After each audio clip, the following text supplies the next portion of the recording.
tuni hin nam khat hi nawa I het team ten divin til khat kichi ten kan say no menai yati le kuki kiti hi midang hon a hiti muda sing ha mi bang khat chan Kuki Nam mi te hen gale tul tam ta hin nei singon midang muda ichang jing sing ven ole subsit sang khat to hiu ham ti alung gel loi jang yu mo venai ai la tu ne ka say nom chu subsit sang hiu ham ti alung gel mala la achu gale tul tam ta hin nei nawa mi tam ta muda namdang ho muda it's a now lai cha ji nga dong pathin ne piwa e hu do now chunga hi pathin koma ki pa thu sei zo dinga hi ti hi kan sei no me ai ai le tu hen ipisi pen ta a chu ku ki hi min a hiti muda jing ham ti sei ta te ama sa pen ten kuki kiti min amuda na ji pen ta chu aki cha ji ule athang sit ji o yai athang thip ji o yai ipidinga cha ki cha anham aji chu ku kyo he gal hang te apu apa khang wa gal hang te hi bin hai koi ma ki chalo sahang masanga jang ki chalo mihim gal hat masang ho ajang ki chalo kichalo hela mi kidin te pi ngam mi hi ji wa chu min aki char he cheten la pathin lungsin na zala pathin thilpi chang thil bol theina gidang ta nei nammi te hi ji wa chu thang chip thila thang sit thila min Kuki Nam kiti chu amuda ya hi ti hi I het di ya hi ji a che muda ichan na lai ta o chu IBOL te now han san na ji o hi ti chi ke he no wa e ma ki dei mo na ai nei lo hil di wa hi ti jong hi iga sei tha na la hi a hi mi hang san te in hi ji wa chu gam sa hang hol han mi him hlat na dinga kilom lo gam mang la tin chenga chu hu leveng in a si mo wa chu ting le koi ma kal do na zat hello kol la mum la a chu in a kol do wa Holeveng nom ta ina sa nova ina khusa o hi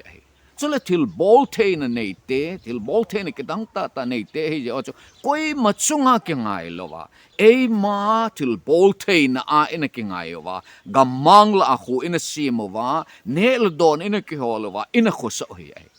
chi amin e mu dana pen ta o I han san naule itil bol the now tu ne a hi lung neu na le min ei muda mana chu ki dei mo na ai nei lo diu ki pa na le lung let zo na chi ai nei diu hi ti zong hi ka hin sei thana la hi ai chule ani na a Kuki min amuda na azi len pen ta khat chu koi ma cha thanei na noya kun nom lo nammi te hi vinai hichi ta chu van noi thang British te jing zong chu inakidin te piwa inakido piu hi ai chi alang khana chu chom thona ega gela a hele demo ta hele kilom hin mi no ya ku nom lo nammi te cha ala tuna ka sei nom chi pam atia a hele phatet chai vet chet te a hele mi no ya ku nom lo mi thanei na no ya ku nom lo nammi te hi now chu in a sat now le itupi now khat hi ai aji chu e ma chama ki vai puding nam hi venai hech mi thanei na noya kun nom lo nam mi te va noi thang British sarkar jong anadon nam mi te chen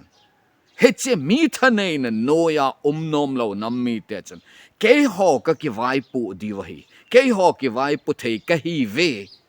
ki vai pu ngam ka hi ve mi thanei na noya thei dinam mi te ka hi pu ve ti lung chang le lung put chi iman cha awa e ho ki vai pu na thei ding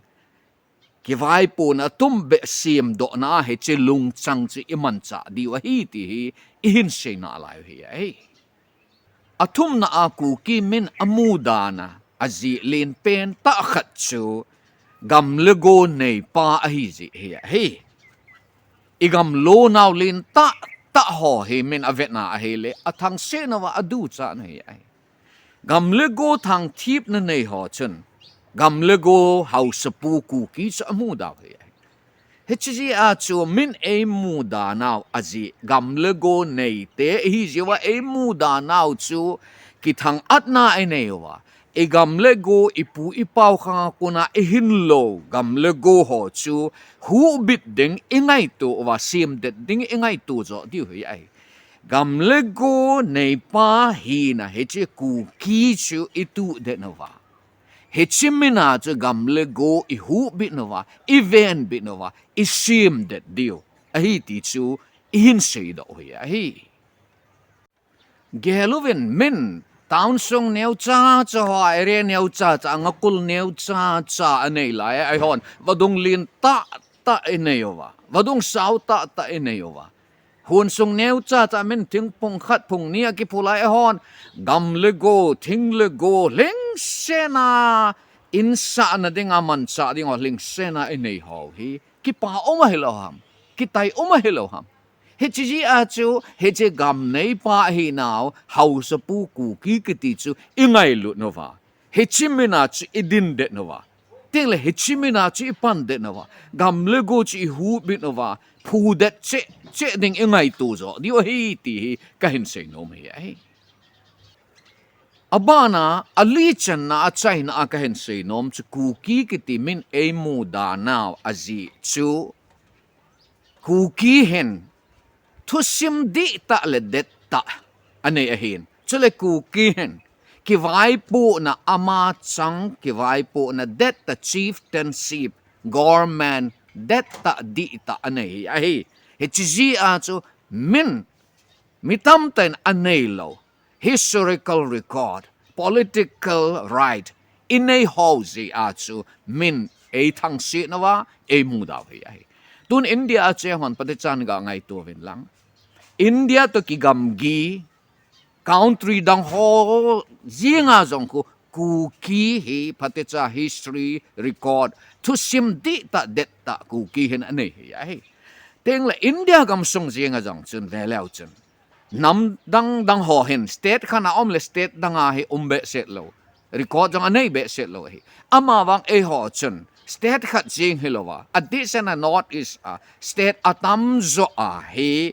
e hon to sim di ta det ta government a jong record det ta inei hi chule e ma chang ki vai pu theina thaneina chieftainship phat te cha ki thongai ta a khuleweng ki wo ki vai pu tu theina phat te cha government ki vai pu na sanga jong dei zo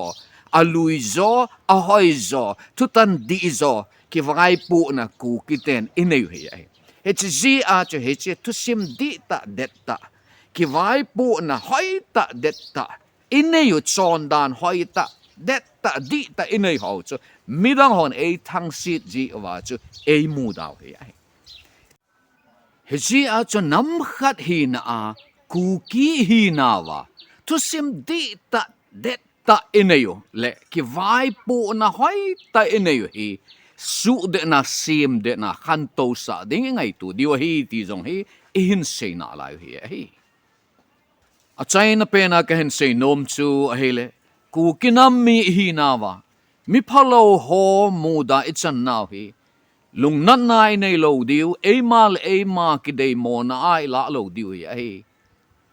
mi MUDA ICHANU lai ta cha pathin phat thei bu ICHANU hi he chi a che he che Kuki Nam mi hi na hi ki lung sit na le ki ngai lut na le ki pum khat na enewa pathin lung I holowa